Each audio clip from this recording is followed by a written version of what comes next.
A farsa da Lava Jato agora é de conhecimento público e eu preciso fazer um grande agradecimento ao Intercept e, claro, um grande agradecimento a esse herói anônimo que conseguiu levantar esses dados e enviar para o Intercept. Infelizmente, a gente sabe que se esse herói tivesse enviado para a Rede Globo, o caso seria abafado. Se ele tivesse enviado para a Justiça Brasileira, o caso seria abafado. Então ele enviou para fora. Os dados estão guardados e é bem difícil agora a Polícia Federal tentar fazer qualquer tipo de apreensão, tentar parar o que está acontecendo. Eu falo Polícia Federal, mas eu acredito que foram heróis da nossa Polícia Federal que perceberam o nível de destruição que o Brasil está passando por causa dessa farsa e acabaram interferindo, gravando esses dados e emitindo esses dados para jornalistas internacionais, exatamente para evitar a possibilidade de mais um abafa o caso. Agora eu preciso fazer um desabafo.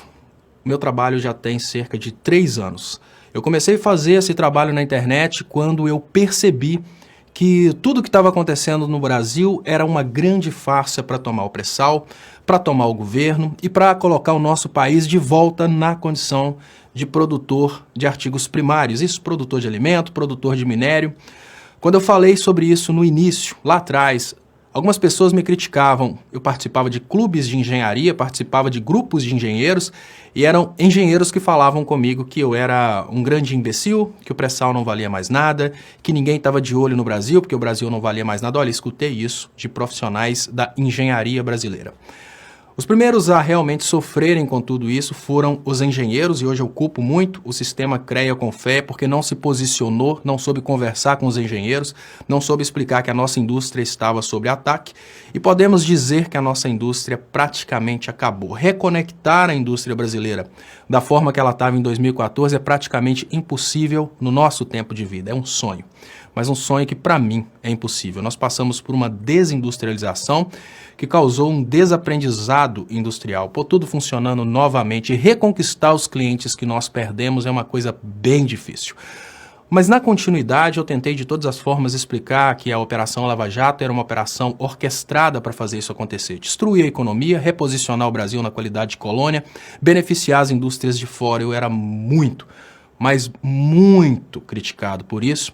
Eu era chamado de conspirador, de petista, de comunista, de tudo enquanto é nome que foi utilizado exatamente para causar uma espiral do silêncio. Não fale contra o que a gente está fazendo, senão a gente destrói a sua reputação. Essa foi a forma utilizada pelos norte-americanos, pelos estrategistas de Israel, pelos clubinhos de comunicadores como Freedom House, Escola Austríaca, aqui dentro do Brasil, os comunicadores de direita, todos eles orientados por Olavo de Carvalho, funcionou durante muito tempo. É preciso confessar que mesmo com esses vazamentos, ainda tem pessoas defendendo a Operação Lava Jato.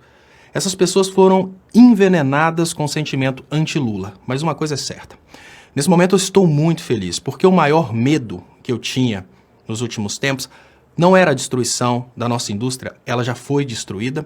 Não era a destruição da democracia, porque ela também já foi destruída. E nem a eleição do Bolsonaro, porque já não faz muita diferença. Quem manda no Brasil é o sistema financeiro, são os banqueiros. Enquanto a gente tiver o fanatismo político e religioso dentro do Brasil, o mais difícil vai ser o presidente governar. Quem manda, no final das contas, é quem tem o poder de chantagem sobre o presidente. O que eu mais temia era o Brasil passar por toda essa destruição. O que eu mais temia era o Brasil ser aniquilado em termos de indústria, em termos de sociedade, em termos de paz interna, em termos de expressividade internacional. E o povo aniquilado não ter noção de onde veio a aniquilação. E hoje eu preciso comemorar, não o que aconteceu, mas essa possibilidade do povo saber quem destruiu a nossa economia. Essa possibilidade do povo brasileiro entender que o inimigo não é o cara que vota no candidato oposto. O inimigo de quem vota no PT não é quem vota no Bolsonaro. O inimigo de quem vota no Bolsonaro não é o petista. O inimigo é o interesse internacional que não quer o Brasil desenvolvido. O inimigo, na verdade, é um inimigo comum. O inimigo do Brasil, o inimigo do povo brasileiro, o inimigo do eleitor do Bolsonaro, o inimigo do eleitor do Haddad é um só. É o interesse de manter o Brasil não industrializado, produzindo alimentos, produzindo artigos de menor valor agregado, exatamente porque dessa forma nós vamos fazer o serviço pesado dentro do Brasil para eles fazerem um serviço leve lá fora. Falei isso por 3 anos, fui muito criticado. Falei também por 3 anos que a Operação Lava Jato era uma operação orquestrada de fora para destruir o Brasil, e agora a coisa começa a ficar muito clara. A retirada do Lula das eleições não é uma retirada de um candidato. O ataque não foi contra o ex-presidente Lula, o ataque não foi contra o PT, o ataque foi contra um projeto nacionalista. A diferença básica entre aqueles que foram presos pela Operação Lava Jato e aqueles que não foram tocados pela Operação Lava Jato é que os que foram presos defendiam uma nação soberana concorrendo com nações como Estados Unidos e Israel. Aqueles que não foram tocados pela Operação Lava Jato, indiferente dos crimes cometidos, eles estavam do lado dos Estados Unidos e do lado de Israel nessa política de destruir a nossa indústria e transformar o Brasil numa colônia dos Estados Unidos, numa colônia de Israel. O mais importante para mim nesse momento é que agora o Brasil consegue ver o que aconteceu, agora o Brasil consegue perceber o que é mais importante nesse momento. O seu inimigo não é quem votou diferente de você. O seu inimigo é o cara que quer te ver produzindo artigos primários e comprando industrializados lá de fora. O seu inimigo são as políticas internacionais que querem o Brasil colônia. Então, muito obrigado ao Intercept, muito obrigado a todos que acreditaram que estávamos lutando pelo Brasil e muito obrigado principalmente àqueles que, no andar da carruagem, entenderam o trabalho que eu estava fazendo. Eu preciso confessar que foram muitos que falaram comigo, olha, antes eu não conseguia ver dessa forma.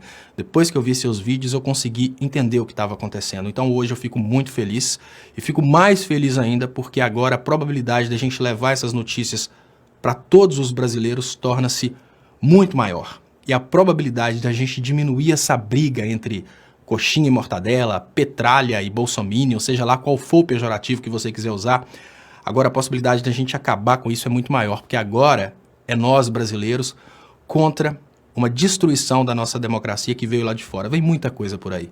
O Intercept com certeza vai chegar a quem contratou o Dallagnol e o Sérgio Moro para tirar o presidente Lula das eleições.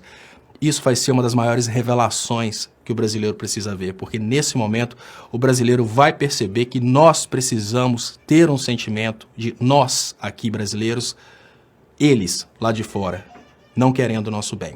Muito obrigado e até mais.